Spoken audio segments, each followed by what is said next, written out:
ವಿಶಾಲವಾದ ಜಾಗದಲ್ಲಿ ಮೊದಲ ಬಾರಿ ಇಕ್ಕಟ್ಟಾಗಿರೋ ಚೆನ್ನಾಗಿ ಅನಿಸುವಂಥ ಏಕಾಂತದಲ್ಲಿ ಆರಾಧ್ಯ ತುಟಿಗಳಲ್ಲಿನ ಅಮೃತವನ್ನು ಸವಿದ್ಲೆ ಅವಳ ಸೌಂದರ್ಯದ ಶಿಖರಗಳನ್ನ ಅಳೀತಾ ತಾಪ ಹಾಗೂ ಮೋಹ ಅನ್ನೋ ಪದಗಳಿಗೆ ವಿರಹವನ್ನು ಸೃಷ್ಟಿಸ್ತಾನೆ. ಅವಳ ಕೈಗಳ ಅಧಿರಾಜ್ನ ಶರ್ಟನ್ನು ಅವನ ಶರೀರದಿಂದ ಬೇರ್ಪಡಿಸಿ ಎದೆಯನ್ನು ಮುಡ್ತಾ ಅರಿಕಾಲಿನ ಹುಡ್ತಿರೋ ಹಾರ್ಮೋನ್ಗಳ ಕಾರಣದಿಂದ ಸಣ್ಣದಾಗಿ ನಡುಕ್ತಾ ಅವನಿಗೆ ಒಂದಾಗೋದಕ್ಕೆ ಹಂಬಲಿಸ್ತಾಳೆ. ಕಡಿಮೆ ಧ್ವನಿಯಲ್ಲಿ ಕೇಳಿಸ್ತಿರೋ ಅವಳ ಮಧುರ ಗೀತೆಗಳ ಕಾರಣದಿಂದ ಅವನಲ್ಲಿನ ಉದ್ವೇಗ ಬದಲಾಗೋಗುತ್ತೆ. ಸೆಕೆಂಡ್ಗಳು ನಿಮಿಷಗಳಾಗಿ ಬದಲಾಗಿ ನಿಮಿಷಗಳು ಗಂಟೆಗಳಾಗಿ ಬದಲಾಗ್ತಿರೋ ತರುಣದಲ್ಲೇ ಕೆಂಪಗಾಗಿರೋ ಅವಳ ಎದೆ ಭಾಗವನ್ನು ನೋಡ್ತಾ ಅವಳ ಬಟ್ಟೆಯನ್ನು ಬೇರ್ಪಡಿಸಿ ತನ್ನ ನಾಲಿಗೆಯಿಂದ ಆಳವನ್ನು ಅಳೀತಿದ್ದಾನೆ. ಬೆಳಕಿನಲ್ಲಿ ಕಾಣಿಸ್ತಿರೋ ತಮ್ಮ ನೆರಳುಗಳಲ್ಲಿ ಅಧಿರಾಜ್ ತನ್ನ ಬಟ್ಟೆ ತೆಗೆದು ತನ್ನ ಸ್ವಂತ ಮಾಡ್ಕೊಳ್ಳೋದು ಕಾಣಿಸಿ ಕಣ್ಣುಗಳನ್ನ ಅರೆಮುಚ್ಚಿ ಕಿರುಚಾಟವನ್ನು ಹಲ್ಲಿನ ಕೆಳಗೆ ಬಿಗಿ ಹಿಡಿತಾ ಆದರೂ ಅವನು ಕೂಡ ಸಿಹಿಯಾದ ನೋವನ್ನು ಬಚ್ಚಿಡೋದಕ್ಕಾಗದೆ ಗಟ್ಟಿಯಾಗಿ ಆರಾಧೆ ಕಿರ್ಚಿದ್ಲು. ಆ ಕಿರುಚಾಟಕ್ಕೆ ರೂಮೆಲ್ಲ ಧರಿಸ್ತು. ಅವನ ಬೆನ್ನನ್ನು ಕೈಗಳಿಂದ ಅಪ್ಕೊಳ್ತಾ ಕಾಲುಗಳನ್ನ ಅವನಿಗೆ ಅನುಕೂಲವಾಗಿ ಬದಲಾಯಿಸ್ಕೊಳ್ತಾಳ ಆರಾಧ್ಯ. ಅವಳ ನಯವಾದ ನಡುವಿನ ಬೆಳಕುಗಳಲ್ಲಿ ಕೈಗಳಿಂದ ಆಟ ಆಡ್ತಾ ಅವಳ ಬಿಗಿಯಾದ ತೋಳಿನಲ್ಲಿ ಕದರಲಾಗದೆ ಸಿಲುಕಿ ಬಂದಿಯಾಗಿ ಬದಲಾದ ಅಧಿರಾಜ್ ತನ್ನ ವೇಗವನ್ನು ಪ್ರೀತಿಯಿಂದ ತೋರಿಸ್ತಾ ಇಬ್ಬರು ಉಸಿರಾಟದ ಏರಿಳಿತಗಳೊಂದಿಗೆ ಪುನರ್ಜನ್ಮ ಪಡೀತಾ ಗಂಟೆಗಟ್ಟಲೆ ಕಳೆದು ಬಿಡ್ತಾರೆ. ಇಬ್ಬರ ಸರಸದ ಯಾಗದ ಕಷ್ಟಕ್ಕೆ ಸಾಕ್ಷಿಯಾಗಿ ಅವಳ ಶರೀರ ಕಾಯ್ದು ಹೋದರೆ ಅವನ ಮೈ ತಣ್ಣಗಾಗೋಗುತ್ತೆ. ಸುಸ್ತು ಎಂಬುದೇ ತಿಳಿಯದ ಅವನಿಗೆ ಅವಳ ಬಳಿ ವಿಶ್ರಾಂತಿ ಪಡಿಬೇಕಾದ ಪರಿಸ್ಥಿತಿ ಬಂದಿದ್ದರಿಂದ ಪಕ್ಕಕ್ಕೆ ಸರಿತಾ ನಡಕ್ತಿರೋ ಅವಳನ್ನ ತಪ್ಪಿಕೊಂಡು ಮುಗೀತು ಅಂತಾನೆ ಮೃದುವಾಗಿ. ಅವಳಿಂದ ಮೌನ ಮಾತ್ರ. ಒಮ್ಮೆಗೆ ಎದರಿ ಗಾಬರಿ ಬಿದ್ದು ಹೇಳ್ತಾಳೆ ನವ್ಯ. ತನ್ನ ಆಲೋಚನೆಗೆ ತನ್ನಂತಾನೆ ಬೈದ್ಕೊಡ್ತಾ ಇಲ್ಲ, ಹಾಗೆಂದಿಗೂ ನಡೆಯೋದಕ್ಕೆ ಬಿಡಲ್ಲ ಅಂತ ಮುಷ್ಟಿ ಬಿಗಿತಾಳೆ. ನೇರವಾಗಿ ಅರುಂಧತಿ ಹತ್ರಕ್ಕೆ ಹೋಗಿ ತಾನು ಕೇಳಿದ್ನೆಲ್ಲ ವಿವರವಾಗಿ ಅವಳ ಕಿವಿಯಲ್ಲಿ ಊದ್ತಾಳೆ. ಇವೆಲ್ಲವನ್ನು ಕೇಳಿದ ಅರುಂಧತಿ ದಿಗ್ಭ್ರಮೆಗೊಂಡ್ಳು.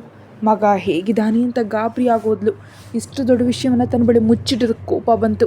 ಅವಳನ್ನ ಶಾಂತಗೊಳಿಸ್ತಾ ಅಧಿರಾಜ್ ಚೆನ್ನಾಗಿದ್ದಾನೆ ಅಂತ, ಇದೆಲ್ಲ ಆರಾಧ್ಯಳಿಂದ ನಡೆದಿದೆ ಅಂತ ಇಲ್ಲದ ಸಲ್ಲದ ಕೆಟ್ಟ ಕಥೆಗಳನ್ನ ಸೇರಿಸಿ ಹೇಳಿದ್ಲು. ಅವಳು ಹೇಳಿದ್ನೆಲ್ಲ ನಿಜ ಅಂತ ನಂಬಿ ದ್ವೇಷದಿಂದ ಉರಿದು ಹೋಗುತ್ತಾ ಆ ಆರಾಧ್ಯ ಅಂದರೆ ಮೊದಲಿಂದಲೂ ನನಗಿಷ್ಟ ಇಲ್ಲ, ಅವಳ ಅಧಿರಾಜ್ ಜೀವನಕ್ಕೆ ಹಿಡಿದ ಅನಿಷ್ಟ ಅಂತ ನನಗೆ ಗೊತ್ತು. ಒಂದೇ ಒಂದು ಕ್ಷಣ ಅವಳು ನನ್ನ ಅಧಿರಾಜ್ ಜೀವನದಲ್ಲಿರೋದಕ್ಕೆ ನಾನು ಒಪ್ಪಲ್ಲ. ನನ್ನ ಜೀವನದಲ್ಲಿ ಒಂದು ಬಾರಿ ನಡೆದನಷ್ಟೇ ಸಾಕು, ಮತ್ತೊಂದು ಬಾರಿಗೆ ನಾನು ಸಿದ್ಧ ಇಲ್ಲ ಅಂದ್ಲು. ಅವಳಿಂದ ತನಗೆ ಬೇಕಾದ ಪ್ರತಿಕ್ರಿಯೆ ಸಿಕ್ಕಿದ್ರಿಂದ ಖುಷಿ ಪಡ್ತಾ ಏನು ಮಾಡ್ತೀರಾ ಅಂತ ಕೇಳಿದ ನವ್ಯಾಗೆ ನೀನು ನೋಡ್ತಾ ಇರುವಂಥ ಕೋಪದಿಂದ ಅಂದ್ಲು. ಆರಾಧ್ಯ ಫ್ರೆಶ್ ಅಪ್ ಆಗೋಣ ಅಂತ ಬಟ್ಟೆಗಾಗಿ ರೂಮಿಗೆ ಹೋದ್ಲು. ಒಮ್ಮೆಗೆ ಹೆಚ್ಚಾಗಿರೋ ಬಟ್ಟೆಗಳನ್ನ ನೋಡಿ ಶಾಕ್ ಆದ್ಲು. ಇದೇನು ನಿನ್ನೆವರೆಗೂ ಇಲ್ಲದ ಬಟ್ಟೆಗಳು ಇವತ್ತು ಹೆಚ್ಚಾಗಿವೆ, ನಿನ್ನೆವರೆಗೂ ಅರ್ಧದಷ್ಟಿತ್ತು ಇವತ್ತು 3ರಷ್ಟು 4ರಷ್ಟು ಆಗಿದೆ. ಅವ್ರದ್ದೇನು ಎಲ್ಲೋ ಒಂದು ಮೂಲೆಯಲ್ಲಿ ಇರ್ತಿತ್ತು, ರಾತ್ರಿ ಈ ಬಟ್ಟೆಗಳಲ್ಲಿಟ್ಟರು ಅಂತ ಆಶ್ಚರ್ಯದಿಂದ ಅಂದ್ಕೊಂಡ್ಳು. ಅಷ್ಟರಲ್ಲಿ ಒಂದು ವೈಟ್ ಶರ್ಟ್ ಕಾಣಿಸೋದ್ರಿಂದ ತೆಗೆದು ನೋಡ್ತಾ ಅಬ್ಬ ಎಷ್ಟು ಒಳ್ಳೆ ಪರಿಮಳ ಬರ್ತಿದೆ ಅಂತ ಮಜವಾಗಿ ಅಂದ್ಕೊಳ್ತಾ ಇಂಥ ಡಿಯೋ ಬಳಸಿ ಹುಡುಗಿಯರನ್ನು ಬೀಳಿಸ್ತಿದ್ದಾರೆ ಅಂತ ಅಂದ್ಕೊಂಡ್ಳು.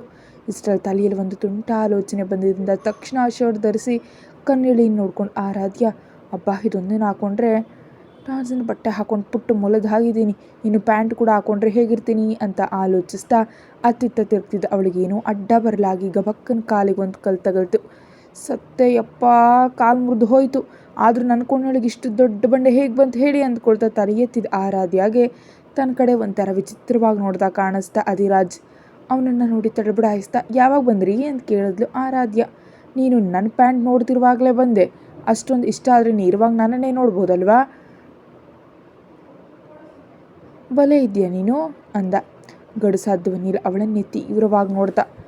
ಹಾಗೆ ಅಂತ ನಾನೇನಾದರೂ ಹೇಳಿದ್ದೀನಾ? ಬಟ್ಟೆಗಳನ್ನ ಸರಿಯಾಗಿ ಒಗ್ದಿದ್ದೀರೋ ಇಲ್ವೋ, ಒಳ್ಳೆ ಪರಿಮಳ ಬರ್ತಿದೆಯಾ ಅಥವಾ ಕುಳಕ್ ವಾಸನೆ ಬರ್ತಿದೆಯಾ ಅಂತ ಜಸ್ಟ್ ಟೆಸ್ಟ್ ಮಾಡಿದೆ ಅಷ್ಟೇ, ಇಂಥ ಡೈಲಾಗ್ ಹೊಡಿತೀರಾ ಅಂತ ದಬಾಯಿಸಿದ್ಲು ಆರಾಧ್ಯ. ಇವಾಗ ಅದು ನಿಜ ಅಂತ ನಾನು ನಂಬಬೇಕು ಅಷ್ಟೇ ತಾನೇ ಅಂತ ಕಣ್ಸನ್ನೆ ಮಾಡಿದ ಅಧಿರಾಜ್ಗೆ ನಂಬಲೇಬೇಕು. ಅದು ಸರಿ, ಇದ್ದಕ್ಕಿದ್ದಂತೆ ನನ್ನ ಉಡುಪುಗಳು ಯಾಕೆ ಅಷ್ಟೊಂದು ಹೆಚ್ಚಾಗಿವೆ ಅಂತ ಕೇಳಿದ್ಲು. ನೀನು ಶಾಪಿಂಗ್ ಹೆಸರು ಹೇಳಿ ಇಷ್ಟ ಬಂದ ಹಾಗೆ ತಿರುಗಾಡ್ತಿದೀಯಾ ಅಲ್ವಾ, ಅದನ್ನು ಕಂಟ್ರೋಲ್ ಮಾಡೋದಕ್ಕೆ ತರಿಸ್ತೆ ಅಂತ ಉತ್ತರಿಸ್ತಾ ಅಧಿರಾಜ್. ನೀವು ಹಾಗೆ ಮಾಡಿದ್ದು ನಂಗೆ ನಿಜಕ್ಕೂ ಇಷ್ಟ ಆಗಲಿಲ್ಲ, ಆದರೂ ನಾನು ಶಾಪಿಂಗ್ ಹೋದರೆ ನಿಮಗಾಗೋ ನಷ್ಟ ಏನು? ಅವ್ಯಾವುದು ನನಗೆ ಇಷ್ಟ ಇಲ್ಲ, ನಾನು ಸ್ವತಃ ಹೋಗಿ ನನ್ನ ಫೇವ್ರೆಟ್ ಲಿಂಕ್ ಬ್ರ್ಯಾಂಡ್ ಬಟ್ಟೆಗಳನ್ನ ತೊಗೊತೀನಿ ಅಂತ ಕೋಪದಿಂದ ಅಂದ್ಲು ಆರಾಧ್ಯ. ಇಲ್ಲಿರೋದೆಲ್ಲ ಟಾಪ್ ಮೋಸ್ಟ್ ಡಿಸೈನ್ ಮಾಡಿದ್ದು, ಇದು ಯಾವುದು ಇಷ್ಟ ಆಗದೆ ಕಸದ ಬ್ರ್ಯಾಂಡ್ ಹೆಸರು ಹೇಳ್ತೀಯಾ? ಅದರಲ್ಲಿ ಅಷ್ಟೊಂದು ಸ್ಪೆಷಾಲಿಟಿ ಏನಿದೆ ಅಂತ ಕೇಳಿದ ಅಧಿರಾಜ್. ಲಿಂಕ್ ಬ್ರ್ಯಾಂಡ್ನವರು ತಮ್ಮ ಇಷ್ಟಕ್ಕೆ ತಕ್ಕ ಹಾಗೆ ಟ್ರೆಂಡಿಯಾಗಿ ಡಿಸೈನ್ ಮಾಡ್ತಾರೆ ಅಂತ, ಅವ್ರ ಮಾಡೆಲ್ಗಳೆಲ್ಲ ಧರಿಸೋದಕ್ಕೆ ಕಂಫರ್ಟೇಬಲ್ ಆಗಿರುತ್ತೆ ಅಂತ ಆರಾಧ್ಯ ಹೇಳಿದ್ರಿಂದ ಅವಳ ಮಾತುಗಳಿಗೆ ದೀರ್ಘ ಆಲೋಚನೆಯಲ್ಲಿ ಮುಳುಗಿ ಹೋದ ಅಧಿರಾಜ್. ಮರುದಿನ ಆ ರೂಮ್ಗೆ ಹೋಗುವಷ್ಟರಲ್ಲಿ ಹೊಸ ರ್ಯಾಕ್ ಕಾಣಿಸ್ತು. ಏನು ನಿನ್ನೆ ಇದು ಕೂಡ ಇರಲಿಲ್ಲ ಅಲ್ವಾ, ಇವತ್ತು ಎಲ್ಲಿಂದ ಬಂತು ಅಂದ್ಕೊಳ್ತಾ ಓಪನ್ ಮಾಡಿ ನೋಡಿದ ಆರಾಧ್ಯಾಗೆ ಎಲ್ಲ ಲಿಂಕ್ ಬ್ರ್ಯಾಂಡ್ ಉಡುಪುಗಳು ಕಾಣಿಸೋದ್ರಿಂದ ಶಾಕ್ ಆದ್ಲು. ನಿನ್ನೆ ಈ ವಿಷಯ ಹೇಳಿದ್ನೋ ಇಲ್ವೋ, ಇವತ್ತು ಪೂರ್ತಿ ಶಾಪನ್ನೇ ತಂದಿಟ್ಟಿದ್ದಾರೆ. ನನ್ನ ಹೊರಗೆ ಹೋಗೋದನ್ನೇ ಮಾಡೋದಕ್ಕೆ ಇಷ್ಟೊಂದು ಮಾಡಬೇಕಾದ ಅಗತ್ಯ ಏನಿದೆ, ದಿನ ಹೋದಾಗ ದುಡ್ಡಂದರೆ ಲೆಕ್ಕವೇ ಇಲ್ದಂತ ಆಗ್ತಿದೆ ಅಂತ ಬೈದ್ಕೊಳ್ತಾ ಅಧಿರಾಜ್ ಹತ್ರ ಹೋದ್ಲು. ಸೋಫಾದಲ್ಲಿ ಕೂತು ಪೇಪರ್ ಓದ್ತಿದ್ದವನ ಹತ್ರ ಬಂದು, ನಿಜಕ್ಕೂ ನೀವೇನು ಮಾಡ್ತಿದ್ರೆ ನಿಮ್ಗೆ ಅರ್ಥ ಆಗ್ತಿದೆಯಾ, ನಿಮ್ಗೆ ಯಾಕೆ ಇಷ್ಟೊಂದು ಆಟ ಅಂತ ಕೇಳಿದ ಆರಾಧ್ಯ ಕಡೆ ಓರಿಯಾಗಿ ನೋಡ್ತಾ, ಯಾಕೆ ಕಿರ್ಚಾಡ್ತಿದ್ಯಾ ಅಂತ ಕೇಳ್ದ. ನಾನು ಕಿರ್ಚಾಡ್ತಿದ್ದೀನಾ? ನಿನ್ನೆಯವರೆಗೂ ನನ್ನ ಬಳಿ ಲಿಂಕ್ ಬ್ರ್ಯಾಂಡ್ ಡ್ರೆಸ್ ಒಂದೂ ಇರಲಿಲ್ಲ, ಇವತ್ತೆಲ್ಲಿಂದ ಬಂದವು? ನಿನ್ನೆ ಇಷ್ಟ ಅಂತ ಹೇಳಿದ್ನೋ ಇಲ್ವೋ, ಇವತ್ತು ತರಿಸಿದ್ದೀರಿ, ಅಷ್ಟೊಂದು ಅಗತ್ಯ ಏನಿದೆ ಅಂತ ಕೇಳಿದ್ಲು ಆರಾಧ್ಯ. ಅವೆಲ್ಲ ಅನಾವಶ್ಯಕ, ನಿನಗಿಷ್ಟ ಆಯಿತೋ ಇಲ್ವೋ ಅಂತ ಹೇಳು ಅಂತ ಅಧಿರಾಜ್ಗೆ ಇಷ್ಟವಾದ ಬ್ರ್ಯಾಂಡ್ಸ್ ಇಷ್ಟ ಆಗದೆ ಹೇಗಿರುತ್ತೆ? ಶಾಪ್ನಲ್ಲಿ ಇರಬೇಕಾದ್ದೆಲ್ಲ ಮನೆಯಲ್ಲಿದ್ದರೆ ನಾನೇನು ಮಾಡ್ಕೊಳ್ಬೇಕು? ಒಂದು ವೇಳೆ ಸ್ಟೋರ್ ಕ್ಲೋಸ್ ಮಾಡಿದ್ದಾರೆ ಏನು ಅಂತ ಕೇಳಿದ್ಲು. ಅದೇನಿಲ್ಲ, ಜಸ್ಟ್ ಲಿಂಕ್ ಬ್ರ್ಯಾಂಡ್ ಇಡೀ ಕಂಪ್ನಿಯನ್ನು ಕೊಂಡ್ಕೊಂಡೆ ಅಷ್ಟೇ, ಇವತ್ತಿನಿಂದ ಅದಕ್ಕೆ ಸಂಬಂಧಿಸಿದ ಸ್ಟೋರ್ಸ್ ಎಲ್ಲ ನಿನ್ನದೇ ಅಂತ ಬಾಂಬ್ ಸಿಡಿಸ್ತಾ ಅಧಿರಾಜ್. ಅವನ ಮಾತುಗಳಿಗೆ ಶಾಕ್ ಆದವಳನ್ನ ನೋಡಿ ನಗ್ತಾ, ಈ ಕಾರ್ಡ್ ನಿನ್ನ ಬಳಿ ಇಟ್ಕೋ, ಸ್ಟೋರ್ಗೆ ಹೋದಾಗ ಇದನ್ನು ತೋರಿಸಿದ್ರೆ ನೀನು ಯಾರು ಎಂಬುದು ಅವ್ರಿಗೆ ಅರ್ಥ ಆಗುತ್ತೆ ಅಂತ ಹೇಳ್ದ ಅಧಿರಾಜ್. ಆ ಕಾರ್ಡನ್ನು ನಡಕ್ತಿರೋ ಕೈಯಿಂದ ಪಡೆದು ಅದನ್ನು ದೆವ್ವ ನೋಡಿದಾಗ ಫೀಲ್ ಆದ್ಲು ಆರಾಧ್ಯ. ಮನಸ್ಸೆಲ್ಲ ಕೇವಲ ಬ್ರ್ಯಾಂಡ್ ಕೊಂಡ ಅಧಿರಾಜ್ ಆಲೋಚನೆ ಹತ್ರವೇ ನಿಂತು ಹೋಯಿತು. ಸ್ಟೋರ್ನಲ್ಲಿ ಆರಾಧ್ಯ ಮತ್ತು ಕಾವ್ಯಾಳಿಗೆ ಉಡುಗೊರೆ. ಮರುದಿನ ಸ್ಟೋರ್ಗೆ ಹೋದ ಆರಾಧ್ಯಳಿಗೆ ಅಲ್ಲಿದ್ದ ಮಾಡೆಲ್ಗಳೆಲ್ಲ ತನ್ನ ಡ್ರೆಸ್ಸಿಂಗ್ ರೂಮ್ನಲ್ಲಿ ಇರೋದನ್ನು ಗಮನಿಸಿದ್ಲು. ಹಾಗೆ ಮುಂದೆ ಹೋಗ್ತಾ ಇರುವಾಗ ಯಾವಾಗಲಿಂದಲೋ ಕಾವ್ಯಾಳಿಗೆ ಕೊಡಬೇಕು ಅಂದ್ಕೊಂಡಿದ್ದ ಹ್ಯಾಂಡ್ ಬ್ಯಾಗ್ ಕಾಣಿಸೋದ್ರಿಂದ ತನಗೆ ಕಾವ್ಯಾಳಿಗೆ ಸೇರಿಸಿ 2 ಬ್ಯಾಗ್ಗಳನ್ನ ತೊಗೊಂಡು ಅಧಿರಾಜ್ ಕೊಟ್ಟು ಕಾರ್ಡ್ ಕೌಂಟರ್ನಲ್ಲಿ ತೋರಿಸಿದ್ಲು. ಅಲ್ಲಿವರೆಗೂ ನಾರ್ಮಲ್ ಕಸ್ಟಮರ್ ಅಂದ್ಕೊಂಡಿದ್ದ ಸ್ಟೋರ್ ಮ್ಯಾನೇಜರ್ ಫಾಸ್ಟಾಗಿ ಎದ್ದು ನಿಂತು ಅವಳಿಗೆ ವಿಶ್ ಮಾಡಿ ತಾನು ಯಾರಂತ ತಿಳಿಯೋದು ಕಾರಣ ಹೀಗಾಯಿತು ಅಂತ ಮತ್ತೊಮ್ಮೆ ಹೀಗಾಗಲ್ಲ ಅಂತ ಕ್ಷಮೆ ಯಾಚಿಸ್ದ. ಇಟ್ಸ್ ಓಕೆ, ನಾನಿನ್ನು ಹೊರಡಬಹುದಾ ಅಂತ ಕೇಳಿದ ಆರಾಧ್ಯಾಗೆ yes madam, thank you for coming ಅಂತ ಸ್ವತಃ ಡೋರ್ ಓಪನ್ ಮಾಡ್ದ. ಆ ಸಿಚುಯೇಷನ್ ಎಲ್ಲ ಹೊಸದಾಗಿದ್ದರೂ ಕೂಡ ಆ ಮನಸ್ಸಿನಲ್ಲಿ ಇದು ಎಂದು ತಿಳಿದ ಭಾವನೆ ಮೂಡ್ತಿರಲು ಸಂಭ್ರಮದಿಂದ ಕಾವ್ಯ ಹತ್ರ ಹೋಗಿ ತಾನು ತನ್ನ ಬ್ಯಾಕ್ ಕವರನ್ನು ಅವಳು ಮುಂದೆ ಇಟ್ಲು. ಆಶ್ಚರ್ಯದಿಂದ ಬ್ಯಾಕ್ ಕಡೆ ನೋಡ್ತಾ, ಏನಿದು, ನನಗಿಷ್ಟವಾದ ಪಾಸ್ತಾ ತಂದಿದ್ಯಾ, ಆದರೆ ಪ್ಯಾಕಿಂಗ್ ಅಷ್ಟೊಂದು ದೊಡ್ಡದಾಗಿ ಯಾಕೆ ಅಂತ ಕೇಳಿದ್ಲು ಕಾವ್ಯ. ಎಲ್ಲದಕ್ಕೂ ಅರ್ಜೆಂಟ್, ಮುಂಚೆ ಕವರ್ ಓಪನ್ ಮಾಡು, ನಿನಗೊಂದು ಸರ್ಪ್ರೈಸ್ ಇದೆ ಅಂತ ಆರಾಧ್ಯ ಹೇಳಿದ್ರಿಂದ ಓಪನ್ ಮಾಡಿದ ಕಾವ್ಯ ಅದರ ತನ್ನ ಫೇವ್ರೆಟ್ ಬ್ಯಾಗ್ ನೋಡಿ ಶಾಕ್ ಆಗೋದ್ಲು. ಈ ಬ್ಯಾಗ್ ನಿನ್ಗೆ ಎಲ್ಲಿ ಸಿಕ್ತು, ಇದು ತುಂಬ ಕಾಸ್ಟ್ಲಿ ಅಲ್ವಾ ಅಂದ ಕಾವ್ಯಾಗೆ. ಇದು ನಿನಗಾಗೆ ತಂದೆ ಬೇಬಿ ಅಂದ್ಲು ಆರಾಧ್ಯ. ನಿನಗೇನಾದರೂ ಹುಚ್ಚ, ಈ ಬ್ಯಾಗ್ ಬೆಲೆ ನಮ್ಮ ಮನೆಯ 1 ತಿಂಗಳ ಖರ್ಚಿನಷ್ಟಿದೆ, ಆ ದುಡ್ಡು ನಿನಗೆ ಎಲ್ಲಿಂದ ಬಂತು? ನಿನ್ನ ಬಳಿಯಿಂದ ಇಷ್ಟು ದುಬಾರಿ ಬ್ಯಾಗ್ ತೆಗೆದುಕೊಳ್ಳೋದು ನನಗಿಷ್ಟ ಇಲ್ಲ ಅಂತ ಹೇಳಿದ್ಲು ಕಾವ್ಯ. ಇಲ್ಲಿ ನೋಡು, ನಾನು ಬ್ಯಾಗ್ ಕೊಡೋಣ ನೋಡು, ನಾನು ನಮ್ಮಿಬ್ಬರಿಗೂ ಸೇರಿಸಿ ತಂದಿದ್ದೀನಿ, ಹಾಗೆ ಯಾಕೆ ಮಾತಾಡ್ತೀಯಾ? ನಾನು ಅಮೌಂಟ್ ಕೊಟ್ಟಿಲ್ಲ, ಅದಕ್ಕೆ ನೀನು ಅಷ್ಟೊಂದು ಗಾಬರಿ ಬೀಳಬೇಕಾಗಿಲ್ಲ ಅಂದ್ಲು. ಕೊಡ್ದಿದ್ರೆ ಕದ್ದು ತಗೊಬಂದಾ ಅಂತ ಕೇಳಿದ ಕಾವ್ಯಾಗಿ ವಿಷಯನೆಲ್ಲ ವಿವರಿಸಿದ್ಲು. ಅವಳು ಅಷ್ಟೊಂದು ಹೇಳಿದ್ರು ತನಗೆ ಯಾವುದೇ ಗಿಫ್ಟ್ ತೆಗೆದುಕೊಳ್ಳೋದು ಇಷ್ಟ ಇಲ್ಲ ಅಂತ ನಯವಾಗಿ ಬೇಡ ಅಂದ್ಲು ಕಾವ್ಯ. ಅಂಥದ್ದೇನಾಗಲ್ಲ, ಈ ಕಂಪ್ನಿಯಲ್ಲಿ ನೀನು ಮಾಡ್ತಿರೋ ಹಾರ್ಡ್ ವರ್ಕ್ಗೆ ಗಿಫ್ಟ್ ಅಂದ್ಕೋ ಅಂತ ಎಚ್ಚರಿಕೆ ನೀಡಿದ್ಲು ಆರಾಧ್ಯ. ಬುಲೆಟ್ ತಗಲಿದ ವಿಷಯವಾಗಿ ಮಗನ ಜೊತೆ ಮಾತಾಡೋದಕ್ಕೆ ಅದೇ ವಿಷಯವಾಗಿ ಪ್ಯಾಲೇಸಿಗೆ ಬಂದ್ಲು ಅರುಂಧತಿ. ಆದರೆ ಆರಾಧ್ಯ ಅಧಿರಾಜ್ ಇಬ್ಬರು ಇಲ್ದಿದ್ದರಿಂದ ಅವ್ರಿಗೆ ಕಾಯ್ತಾ ಸೋಫಾದಲ್ಲಿ ಕೂತ್ಲು. ಸ್ವಲ್ಪ ಹೊತ್ತಿಗೆ ಪ್ಯಾಲೇಸ್ ಹತ್ರ ಬಂದು ಅಧಿರಾಜ್ ಹತ್ರಕ್ಕೆ ಓಡಿ ಬಂದು, ದೊಡ್ಡ ಮೇಡಮ್ ಬಂದಿದ್ದಾರೆ ಅಂತ ತುಂಬ ಸಮಯದಿಂದ ಅವ್ರಿಗೆ ಕಾಯ್ತಿದ್ದಾರೆ ಅಂತ ಹೇಳಿದ ಸುಮಿತ್ಗೆ ತಾನು ನೋಡ್ಕೊಡ್ತೀನಿ ಅಂತ ಒಳಗಡೆ ಹೋದ. ಅವನನ್ನು ನೋಡಿದ ತಕ್ಷಣವೇ ವೇಗವಾಗಿ ಹತ್ರ ಹೋಗಿ, ನಿನಗೆ ಬುಲೆಟ್ ತಗಲಿದೆ ಅಂತ ತಿಳಿತು, ಹೇಗಿದೆ ಅಂತ ಮೈಯೆಲ್ಲ ಸವರ್ತಾ ಕೇಳಿದ್ಲು ಅರುಂಧತಿ. ನಾನಿವಾಗ ಚೆನ್ನಾಗಿದ್ದೀನಿ ಮಾಮ್, ನೀನು ಓವರಾಗಿ ರಿಯಾಕ್ಟ್ ಆಗಬೇಡ, ಈ ವಿಷಯ ನಿನಗೆ ಹೇಗೆ ತಿಳಿತು ಅಂತ ಅವಳನ್ನ ಸೋಫಾದಲ್ಲಿ ಕೂರಿಸಿ ತಾನು ಕೂಡ ಸೋಫಾದಲ್ಲಿ ಕೂತ್ಕೊಳ್ತಾ ಕೇಳ್ದ ಅಧಿರಾಜ್. ಹೇಗೆ ತಿಳಿತು ಅಂದರೆ ಏನು? ತಿಳಿತಷ್ಟೇ, ಇಷ್ಟು ದೊಡ್ಡ ವಿಷಯ ನನ್ನ ಬಳಿ ಮುಚ್ಚಿಡೋದಕ್ಕೆ ನಿನ್ನ ಮನಸ್ಸು ಹೇಗೆ ಬಂತು? ನಿಮ್ಮ ತಂದೆಯವರು ಅನ್ಯಾಯ ಮಾಡಿ ಹೊಟ್ಟು ಹೋದರು, ನಿನ್ನನ್ನು ನೋಡ್ಕೊಂಡೇ ಬದುಕ್ತಿದ್ದೀನಿ, ನಿನಗೇನಾದರೂ ಆದರೆ ನಿಜಕ್ಕೂ ತಡ್ಕೊಳ್ಳೋದಕ್ಕಾಗಲ್ಲ ಅಧಿರಾಜ್ ಅಂತ ಎಮೋಷ್ನಲ್ ಆಗಿ ಹೇಳಿದ್ರು ಅರುಂಧತಿ.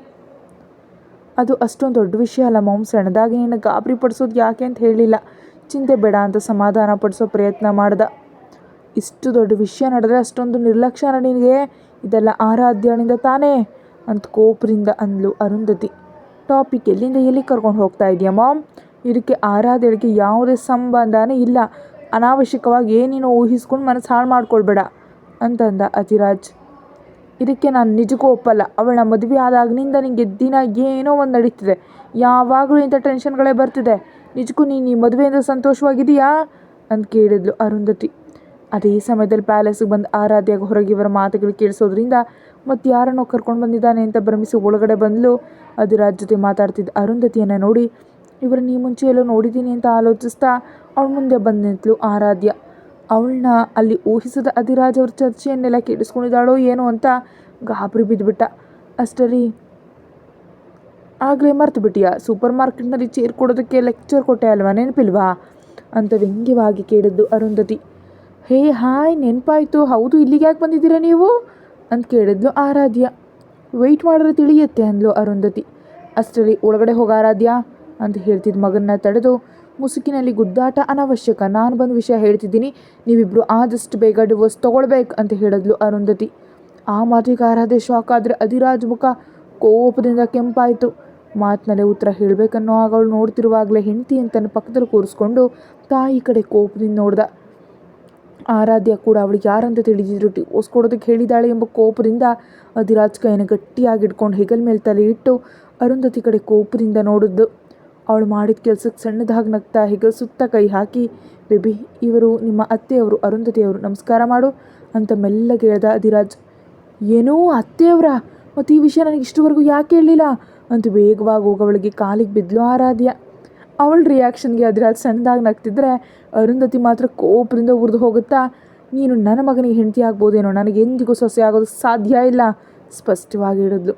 ಅವಳ ವರ್ತನೆಗೆ ಮುಖ ಸಣ್ಣದಾಗಿ ಮಾಡ್ಕೊಂಡು ಆರಾಧ್ಯಳ ಮುಖ ನೋಡಿ ಅಧಿರಾಜ್ ಕೋಪ ಬಂತು. ಆದರೆ ಕಣ್ಣು ತಿರುಗಿರೋದು ಹೆತ್ತ ತಾಯಿ ಎಂಬ ಕಾರಣದಿಂದ ಕೋಪವನ್ನು ಹಲ್ಕಚ್ಚಿ ಕಂಟ್ರೋಲ್ ಮಾಡ್ಕೊಳ್ತಾ, ಅವಳು ಸಣ್ಣ ಹುಡುಗಿ ಮಾಮ್, ಬೇಗನೆ ಎಲ್ಲವನ್ನ ಅರ್ಥ ಮಾಡ್ಕೊಳ್ತಾಳೆ ಅಂತಂದ ಅಧಿರಾಜ್. ಆಹಾ, ಅವಳು ಸಣ್ಣವಳಾದರೆ ನನಗೇನು, ದೊಡ್ಡವಳಾದರೂ ನನಗೇನು, ನಿನ್ನ ಜೀವನದಲ್ಲಿ ಇರೋದಕ್ಕೆ ನಾನು ಒಪ್ಪಲ್ಲ. ಅವಳಲ್ಲಿ ವಂಶ ಸೊಸೆಗಿರಬೇಕಾದ ಲಕ್ಷಣ ಒಂದೂ ಇಲ್ಲ. ಬೇಗ ಅವಳಿಗೆ ಡಿವೋರ್ಸ್ ಕೊಡು, ಇದು ನನ್ನ ಆರ್ಡರ್ ಅಂತ ಹೇಳಿದ್ಲು. ಆ ಮಾತಿಗೆ ಅಧಿರಾಜ್ ಅಂತ ನಿರ್ಧಾರ ತಗೊಳ್ತಾನೋ ಅಂತ ಭಯದಿಂದ ಅವನ ಕಣ್ಣುಗಳನ್ನ ಬೆದರಿಕೆಯಿಂದ ನೋಡ್ತಾ ನಿಂತು ಹೋದ್ಲು ಆರಾಧ್ಯ. ನನ್ನ ಜೀವನದಲ್ಲಿ ಮದುವೆ ಒಂದೇ ಬಾರಿ ನಡೆಯೋದು, ಈ ಜೀವನಕ್ಕೆ ಆರಾಧ್ಯನೇ ನನ್ನ ಹೆಂಡತಿ, ಮತ್ತೊಬ್ಬರಿಗೆ ಸ್ಥಾನ ಇಲ್ಲ ಅಂತ ಖಂಡಿತವಾಗಿ ಹೇಳ್ದ ಅಧಿರಾಜ್. ಅವನ ಮಾತುಗಳಿಗೆ ಆರಾಧ್ಯನ ಮನಸ್ಸು ಸಂತೋಷದಿಂದ ತುಂಬ ಹೋದರೆ ಅರುಂಧತಿ ಮಾತ್ರ ಕೋಪದಿಂದ ಉರಿದು ಹೋದ್ಲು. ಮಗನ ಕಡೆ ಕೋಪದಿಂದ ನೋಡ್ತಾ, ನನ್ನ ನಿರ್ಧಾರವನ್ನು ವಿರೋಧಿಸ್ತಿದ್ಯಾ ಅಧಿರಾಜ್ ಅಂತ ಕೇಳಿದ್ಲು. ಅಲ್ಲಮ್ಮ, ನನ್ನ ನಿರ್ಧಾರವನ್ನು ಸ್ಪಷ್ಟಪಡಿಸ್ತಿದ್ದೀನಿ. ತಾಯಿಯಾಗಿ ನಿನ್ನ ಮಾತುಗಳನ್ನ ಯಾವುದೇ ವಿಷಯದಲ್ಲಾದರೂ ಕೇಳ್ತೀನಿ, ಆದರೆ ನನ್ನ ಹೆಂಡತಿ ವಿಷಯದಲ್ಲಿ ಮಾತ್ರ ಅಲ್ಲ, ಅದರಲ್ಲಿ ನಿಜಕ್ಕೂ ಕಾಂಪ್ರಮೈಸ್ ಆಗೋದೇ ಇಲ್ಲ ಅಂದ. ಆರಾಧ್ಯಳಿಗೆ ಡಿವೋರ್ಸ್ ಕೊಡಿಸಿ ಮಗನಿಗೆ ಮತ್ತೊಂದು ಮದುವೆ ಮಾಡಿಸ್ಬೇಕಂತ್ಕೊಂಡಿದ್ಲು. ಆದರೆ ಒಂಟಿಯಾಗಿ ಉಳಿಯೋದಕ್ಕೆ ಅವಳು ಬಯಸಲಿಲ್ಲ. ಇದರಿಂದ ಅವನ ಉತ್ತರ ಇಷ್ಟ ಆಗದೆ ವೇಗವಾಗಿ ಅಲ್ಲಿಂದ ಹೊರಟು ಹೋದ್ಲು ಅರುಂಧತಿ. ಅಯ್ಯೋ, ಅದೇನು ಹಾಗೆ ಹೊರಟೋಗ್ತಾ ಇದ್ದಾರೆ ಅಂದ್ಕೊಳ್ತಾ ಅವಳ ಹತ್ರ ಹೋಗಿ, ಊಟ ಮಾಡಿ ಹೋಗಿ ಅತ್ತೆಮ್ಮ ಅಂತ ಹೇಳಿದ ಆರಾಧ್ಯಾಗೆ, ಹೊಟ್ಟೆ ತುಂಬ ಹಾಕಿದ್ರಲ್ಲ, ಹಸಿವು ಸತ್ತು ಹೋಯ್ತು ಅಂತ ಸಿಟ್ಟಿನಿಂದ ಹೇಳಿ ಹೊರಟು ಹೋದ್ಲು. ಅವಳು ಹೋದ ಕಡೆಗೆ ನೋಡುತ್ತಾ ಬೇಸರವಾಗಿದ್ದ ಆರಾಧ್ಯಳನ ಹತ್ರಕ್ಕೆ ಸೆಳೆಕೊಂಡು, ಯಾಕೆ ಹೀಗಿದೆಯಾ ಅಂತ ಪ್ರೀತಿಯಿಂದ ಕೇಳಿದ ಅಧಿರಾಜ್. ನನಗೆ ಅತ್ತಮ್ಮ ಇಷ್ಟ ಆಗಲಿಲ್ಲ ಅಲ್ವಾ, ನಿಜವಾಗಿಯೂ ಡಿವೋರ್ಸ್ ಕೊಡ್ತೀರಾ ಅಂತ ಕೇಳಿದ ಅವಳಿಗೆ, ನಾನು ಹಾಗೆ ಮಾಡುವನ ಕಾಣಿಸ್ತಿದ್ದೀನಾ? ನಿನ್ನ ಮುಂದೆ ನಮ್ಮಮ್ಮನಿಗೆ ನಾನು ಆನ್ಸರ್ ಹೇಳಿದೆ ಅಲ್ವಾ, ಇನ್ನು ನಿನಗೆ ಭಯ ಆಗ್ತಿದೆಯಾ ಅಂತ ಬೇಸರದಿಂದ ಕೇಳಿದ ಅಧಿರಾಜ್. ನಿಜಕ್ಕೂ ಇದೆಲ್ಲ ನಿಮ್ಮಿಂದಲೇ ಬಂದಿದ್ದು. ಅತ್ತೆಯವ್ರು ಬಂದಿದ್ದಾರೆ ಅಂತ ಒಂದು ಕಾಲ್ ಮಾಡಿದರೆ ನಿಮ್ಮ ಸುತ್ತೇನಾದರೂ ಹೋಗ್ತಿತ್ತಾ? ಯಾರೋ ಅಂದ್ಕೊಂಡು ನಾನು ಕೂಡ ಬೇರೆ ಥರ ಬಿಹೇವ್ ಮಾಡಿದೆ. ಈ ಜನ್ಮದಲ್ಲಿ ನನ್ನ ಮೇಲೆ ಕೋಪ ಹೋಗಲ್ಲ ಅಂತ ಅವನಿಂದ ದೂರ ಸರಿದ್ಲು. ಇವಾಗ ನಿನ್ನ ಕೋಪ ಹೋಗಬೇಕಾದ್ರೆ ನಾನೇನು ಮಾಡಬೇಕು ಅಂತ ಕೇಳಿದ ಅಧಿರಾಜ್ಗೆ, ಕೇಕ್ ಪ್ರಿಪೇರ್ ಮಾಡಿ ಅಂತ ಸಿಂಪಲ್ಲಾಗಿ ಹೇಳಿದ್ಲು ಆರಾಧ್ಯ. ಏನೋ ನೋಡೋರು ಏನು ಅಂದ್ಕೊಳ್ತಾರೆ, ಇನ್ಯಾವುದಾದ್ರೂ ಹೇಳು ಅಂತ ಕರುಣಿಯಾಗಿ ಕೇಳಿದ ಅಧಿರಾಜ್. ನಿನಗೆ ಇನ್ನೂ ಆಪ್ಷನ್ ಇಲ್ಲ, ಹೋಗಿ ಕೇಕ್ ತಯಾರು ಮಾಡಿ ನನ್ನ ಕೋಪ ಹೋಗ್ಲಾಡ್ಸು ಅಂತ ಕೋಪದಿಂದ ಅಂದ್ಲು ಆರಾಧ್ಯ. 1000 ಮಂದಿಯನ್ನಾದರೂ ಗಡಗಡ ನಡಗಿಸೋ ಆಯುಧಗಳ ರಾಜ ಪ್ರಸ್ತುತ ಏನು ಮಾಡಲಾಗದೆ ಅವಳ ಕಡೆ ಅಸಹಾಯಕತೆಯಿಂದ ನೋಡಿ ಕಿಚನ್ ಒಳಗಡೆ ಹೋದ ಅಧಿರಾಜ್ನನ್ನು ಅನುಸರಿಸ್ತಾ ಸುಮಿತ್. ಸ್ವಲ್ಪ ಹೊತ್ತಿಗೆ ಯಾವುದೇ ಸೌಂಡ್ ಬಾರದಿಂದ ಮೆಲ್ಲಗೆ ಕಿಚನ್ ಒಳಗಡೆ ಹೋದ ಆರಾಧ್ಯಗೆ ಸುಮಿತ್ ಹೇಳ್ಕೊಡ್ತಿದ್ರೆ ಕೇಕ್ ತಯಾರು ಮಾಡ್ತಿರೋದು ಕಾಣಿಸ್ತಾ ಅಧಿರಾಜ್. ಆರಾಧ್ಯ ಎಂಟರ್ ಆಗ್ತಲೇ ಸುಮಿತ್ ತನ್ನ ಕಾಲಿ ಕೆಲಸ ಕೊಟ್ಟಲ್ಲಿಂದ ಹೊರಗೆ ಬಂದುಬಿಟ್ಟ. ಅವನ ವೇಷವನ್ನು ಹೊಳೆಯೋ ಕಣ್ಣುಗಳಿಂದ ನೋಡ್ತಾ, ವಾವ್ ನನ್ನ ಡೆವಿಲ್, ನನ್ನ ಅದೃಷ್ಟ, ನನಗೆ ಕೇಕ್ ತಯಾರು ಮಾಡ್ತಿದ್ರೆ ಎಷ್ಟಾದರೂ ನೀನು ಸೂಪರ್ ಆರಾಧ್ಯ, ಎಷ್ಟಾದರೂ ಕಿಂಗ್ ಥರ ಇರೋನ್ನ ಕೈಯಲ್ಲಿ ಕಟ್ಕೊಂಡು ಆಡಿಸ್ತಿದ್ಯಾ, ಕೇಕ್ ತಯಾರು ಮಾಡಿಸ್ತಿದ್ಯಾ, ವಾ ತನ್ನಷ್ಟಕ್ಕೆ ತಾನೇ ಹೊಗಳ್ಕೊಂಡ್ಳು. ಆದರೂ ನನ್ನ ಡೆವಿಲ್ ಈ ಉಡುಪಿನಲ್ಲಿ ಕತ್ತಿಯಾಗಿದ್ದಾನೆ, ಮತ್ತಷ್ಟು ಹುಚ್ಚಿಡಿಸ್ತಿದ್ದಾನೆ. ಇವಾಗ ಈ ಪಿಕ್ಚರ್ ಏನಾದರೂ ಶ್ರಾವಣಿ ಅಥವಾ ನವ್ಯ ನೋಡಿದ್ರೆ ಅಂತ ಸೈಲೆಂಟಾಗಿ ಫೋಟೋಗಳನ್ನ ತೆಗೆದು ಒಳಗಡೆ ಹೋದ ಆರಾಧ್ಯ. ಎಲ್ಲಿವರೆಗೆ ಬಂತು ಅಂತ ಕೇಳಿದ್ಲು. ಇಲ್ಲದ ಸೀರಿಯಸ್ನೆಸ್ಸನ್ನು ತಂದುಕೊಳ್ತಾ. 30 ನಿಮಿಷ ನಡೆಯುತ್ತೆ ಅಂತ ಸೀರಿಯಸ್ ಆಗಂದ ಅಧಿರಾಜ್. ಕ್ರೀಮ್ನ ಕದಡ್ತಿರುವಾಗ ರೊಮ್ಯಾಂಟಿಕ್ ಆಗಿ ಕಾಣಿಸ್ತಾ ಅದರಿಂದ ಕೇಕ್ಗೆ ಮಾಡಿದ ಜಾಮನ್ನ ಅವನ ತುಟಿಗಳಿಗೆ ಸವರಿ ದೂರ ಸರಿದ್ಲು ಆರಾಧ್ಯ. ಅವಳು ಮಾಡಿದ ಕೆಲಸಕ್ಕೆ ಶಾಕ್ ಆದ ಅಧಿರಾಜ್ ಸ್ವಲ್ಪ ಹೊತ್ತಿಗೆ ಚೇತರಿಸ್ಕೊಂಡು ಅವಳು ಮಾಡೋದಕ್ಕೆ ಸ್ವೀಟ್ ಪನಿಷ್ಮೆಂಟ್ ಅಂತ ಗಟ್ಟಿಯಾಗಿ ಹಿಡ್ಕೊಂಡು ಮುತ್ತಿಟ್ಟ. ಆದ್ದರಿಂದ ಅವನ ತುಟಿಗಳಲ್ಲಿದ್ದ ಜಾಮ್ ಪೂರ್ತಿ ಆರಾಧ್ಯ ತುಟಿಗಳ ಮೇಲೆ ಅಂಟ್ಕೊಳ್ಳೋದ್ರಿಂದ ಇಬ್ಬರಲ್ಲೂ ಕೋರಿಕೆಗಳು ಎದ್ದೇಳುವಂತೆ ಮಾಡಿತು. ಸ್ವಲ್ಪ ಹೊತ್ತಿನ ನಂತರ ಭಾರವಾಗಿ ಉಸಿರಾಡ್ತಿರೋ ಆರಾಧ್ಯಳನ್ನು ನೋಡಿ ಕಣ್ಣು ಹೊಡಿತಾ, ಹೇಗಿದೆ ಬೇಬಿ ಸ್ವೀಟ್ ಕಿಸ್ ಅಂತ ತುಂಟತನದಿಂದ ಕೇಳಿದ ಅಧಿರಾಜ್. ನಿಜಕ್ಕೂ ಹೀಗೆ ಯಾರಾದರೂ ಕಿಸ್ ಮಾಡ್ತಾರಾ ಅಂತ ಕೇಳಿದ ಆರಾಧ್ಯಳಿಗೆ. ನೀನು ಕೊಟ್ಟ ಸಿಹಿಯ ರುಚಿ ತೋರಿಸ್ಬೇಕಾದ್ರೆ ಹೀಗೆ ಮಾಡಬೇಕು, ಇದೆಲ್ಲ ನಿನ್ನ ತಪ್ಪೆ. ಕೆಲಸ ಮಾಡ್ತಿದ್ರೆ ಬಂದು ಡಿಸ್ಟರ್ಬ್ ಮಾಡಿದೆ, ಅದಕ್ಕೆ ಪನಿಷ್ಮೆಂಟ್ ಅನುಭವಿಸು ಅಂತ ನಗ್ತ ಅಧಿರಾಜ್. ಅವನ ಮಾತುಗಳಿಗೆ ಆಶ್ಚರ್ಯಪಡ್ತಾ, ನಿಮಗೆ ಈ ಮಧ್ಯೆ ತುಂಬ ಹೆಚ್ಚಾಗಿ ಮಾತುಗಳು ಬರ್ತಿದೆ. ಒಂದು ಕಾಲದಲ್ಲಿ ಕೇವಲ ಆನ್ಸರ್ಸ್ ಇರ್ತಿದ್ವು, ಇವಾಗ ನೋಡಿದ್ರೆ ಸ್ಪೀಚ್ಗಳನ್ನ ಕೊಡ್ತಿದ್ದೀರಿ ಅಂತಂದ್ಲು ಆರಾಧ್ಯ. ಅದು ಕೇವಲ ನಿನ್ನ ಹತ್ರ ಮಾತ್ರ ಅನ್ನುತ್ತಾ ಒಮ್ಮೆಗೆ ಆರಾಧ್ಯಳನ್ನು ಲಿಫ್ಟ್ ಮಾಡಿ ಕಿಚನ್ ಕಟ್ಟೆ ಮೇಲೆ ಕೂರಿಸಿ ಜೇನುತುಪ್ಪದ ಬಾಟ್ಲಿ ತಂದು ಕೆಲವು ಹನಿಗಳನ್ನ ತುಟಿಗಳ ಮೇಲೆ ಹಾಕಿದ ಅಧಿರಾಜ್. ಏನು ಮಾಡ್ತಿದ್ದೀರಾ ಅಧಿರಾಜ್ ಅವರೇ ಅಂದು ಆರಾಧ್ಯ ಕೇಳುವಷ್ಟರಲ್ಲೇ ತುಟಿಗಳ ಮೇಲಿಂದ ಕುತ್ತಿಗೆ ಮೇಲೆ ಆಮೇಲೆ ಎದೆ ಭಾಗಕ್ಕೆ ಮೆಲ್ಲಗೆ ಜಾರ್ತಿರೋ ಜೇನುತುಪ್ಪವನ್ನು ನಾಲಿಗೆಯಿಂದ ಸವಿಯುತ್ತಾ ಕೈಯಿಂದ ಹೊಕ್ಕಳಿನ ಮೇಲೆ ರಂಗೋಲಿ ಬಿಡಿಸೋದಕ್ಕೆ ಶುರು ಮಾಡ್ದ. ಅವನು ಹಾಗೆ ಮಾಡ್ತಿದ್ರೆ ತನ್ನಲ್ಲಿ ಇಡ್ತಿದ್ದ ತಳಮಳವನ್ನು ತಡ್ಕೊಳ್ಳೋದಕ್ಕಾಗದೆ ಅಧಿರಾಜ್ ಶರ್ಟ್ ಕಾಲರನ್ನು ಗಟ್ಟಿಯಾಗಿ ಹಿಡಿದು ತನ್ನ ಕಡೆ ಎಳೆದು ತನಗೇ ತಿಳಿದಂತೆ ಅವನಿಗೆ ಸಹಕರಿಸ್ತಾ ಅವನ ತುಟಿಗಳನ್ನ ತನ್ನ ತುಟಿಗಳಿಂದ ಮುಚ್ಚಿಬಿಟ್ಲು ಆರಾಧ್ಯ. 1/4 ಗಂಟೆ ನಂತರ ತುಟಿಗಳ ಆಟದಿಂದ ಹೊರಬಂದು ಮೆಲ್ಲಕ್ಕೆ ಕಿವಿ ಹತ್ತಿರಕ್ಕೆ ಬಂದು ಸಣ್ಣದಾಗ ಹಲ್ಲಿನಿಂದ ಕಚ್ಚಿ ಉಡುಗೊರೆಯನ್ನು ನೀಡ್ದ.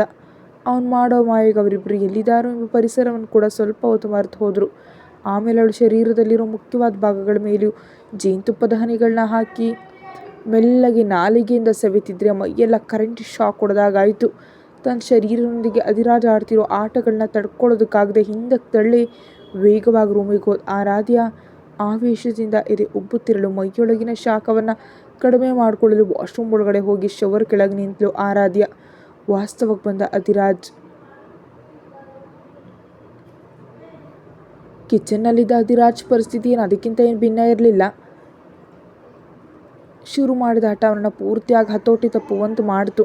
ಇನ್ನು ಸ್ವಲ್ಪ ಹೊತ್ತಿದ್ರೆ ಏನು ನಡೀತಿತ್ತೋ ಗೊತ್ತಿಲ್ಲ. ಆದರೆ ಆರಾಧೆಯಿಂದ ತಳ್ಳಿದ್ರಿಂದ ವಾಸ್ತವಕ್ಕೆ ಬಂದು ನಡೆದದನ್ನು ನೆನೆಸ್ಕೊಂಡು ನಗ್ತಾ, ಪಾಪ ಸಣ್ಣ ಗುಬ್ಬಚ್ಚಿ ಸಿಕ್ಕಂತೆ ಸಿಗ್ಜಾರು ಹೋಯ್ತು ಅಂತ ಅಂದುಕೊಡ್ತಾ ಸ್ವಲ್ಪ ಹೊತ್ತಿಗೆ ಕೇಕ್ ರೆಡಿಯಾಗಿದ್ದರಿಂದ ತಾನೇ ಸ್ವತಃ ಆರಾಧ್ಯ ಹತ್ರ ತೆಗೆದುಕೊಂಡು ಹೋದ. ಅಷ್ಟರಲ್ಲಿ ಸ್ನಾನ ಮಾಡಿ ಹೊರಗೆ ಬಂದ ಆರಾಧ್ಯ ಕೈಯಲ್ಲಿ ಕೇಕ್ ಹಿಡಿದು ನಿಂತಿರೋ ಅವನನ್ನು ನೋಡಿ ಸ್ವಲ್ಪ ಸಮಯದ ಮುಂಚೆ ನಡೆದದನ್ನೆಲ್ಲ ಮರೆತು ಅವನ ಹತ್ರ ಕೋಡ್ ಬಂದ್ಲು. ಕೇಕ್ ಕಡೆ ಹೊಳೆಯೋ ಕಣ್ಣುಗಳಿಂದ ನೋಡ್ತಿದ್ದ ಅವಳನ್ನು ಸೋಫಾದಲ್ಲಿ ಕೂರಿಸಿ ಸ್ವತಃ ತಾನೇ ತಿನ್ನಿಸ್ದ ಅಧಿರಾಜ್. ಅವನು ತೋರಿಸ್ತಿದ್ದಂತಹ ಪ್ರೀತಿನ ಒಳಗೊಳಗೆ ಮೆಚ್ಚಿಕೊಡ್ತಾ, ಡೆವಿಲ್ ಇಷ್ಟೊಂದು ಶಾಂತವಾಗಿ ಕೇಕ್ ತಿನ್ನಿಸ್ತಿದ್ರೆ ನನ್ನ ಪುಟ್ಟ ಹೃದಯ ತಡ್ಕೊಳ್ಳೋದಕ್ಕಾಗ್ತಾ ಇಲ್ಲ ಅಂತ ಡ್ರಾಮ್ಯಾಟಿಕ್ ಆಗಿ ಅಂದ ತಕ್ಷಣವೇ ಆರಾಧ್ಯ ತಲೆ ಮೇಲೆ ಒಂದು ಮುಟುಕು ಹಾಕಿ, ಬಡ್ಕೊಂಡು ಸಾಕು, ಬಾಯಿ ಮುಚ್ಕೊಂಡು ತಿನ್ನು ಅಂತ ಬೈದು ಹೊಟ್ಟೆ ತುಂಬ ತಿನ್ನಿಸ್ದ ಅಧಿರಾಜ್. ಹೊಟ್ಟೆ ತುಂಬಿದ್ರಿಂದ ಕೋಣೆಯಲ್ಲಿದ್ದ ಟೀಪಾಯ್ ಮೇಲೆ ಕಪಿ ಚೇಷ್ಟೆ ಮಾಡ್ತಾ ಕೇಕ್ ಕೊಟ್ಟ. ಅವನಿಗೆ ಒಳ್ಳೇದಾಗಲಿ, ಹಾಗೆ ವಾರಕ್ಕೆ 1 ಬಾರಿ ನೀವೇ ಸ್ವತಃ ನಿಮ್ಮ ಕೈಯಿಂದ ಒಳ್ಳೆ ಕೇಕ್ ಮಾಡಿಕೊಟ್ರೆ ಆರಾಧ್ಯ ತುಂಬ ಇಂಪ್ರೆಸ್ ಆಗ್ತಾಳೆ. ಸವಿನಯವಾಗಿ ಮನವಿ ಮಾಡ್ಕೊಳ್ತಿದ್ದೇನೆ ಅಂತ ತುಂಟತನದಿಂದ ಅಂದ್ಲು. ಆರಾಧ್ಯ ಕಡೆ ಡೀಪಾಗಿ ನೋಡ್ತಾ, ನಿನ್ನ ಆಸೆಯನ್ನು ನಾನ್ಯಾಕೆ ಬೇಡ ಅಂತೀನಿ ಬೇಬಿ, ಕೇಕ್ ತಿನ್ನಿಸ್ತೀನಿ ಬಿಡು, ಆದರೆ ಈ ಬಾರಿ ಚಮಚದಿಂದ ಅಲ್ಲ ಅನ್ನುತ್ತಾ ತನ್ನ ತುಟಿಗಳ ಮೇಲೆ ಜೇನುತುಪ್ಪ ಸವರ್ಕೊಡ್ತಾ ಮದವೇರಿದ ಕಣ್ಣುಗಳಿಂದ ನೋಡ್ದ ಅಧಿರಾಜ್. ಗುಬ್ಬಚ್ಚಿ ಮೇಲೆ ಬ್ರಹ್ಮಾಸ್ತ್ರ ಯಾಕೆ ಅಧಿರಾಜ್ ಅವರೇ ಬಿಟ್ಟು ಬಿಡಿ ಅಂತ ಕರುಣೆಯಾಗಿ ಬೇಡ್ಕೊಂಡ್ಲು ಆರಾಧ್ಯ. ಕತೆ ಮುಂದುವರಿಯುತ್ತೆ. ಹೆಚ್ಚಿನ ವಿಡಿಯೋಗಾಗಿ ಮೆಂಬರ್ಶಿಪ್ ತಗೊಳ್ಳಿ.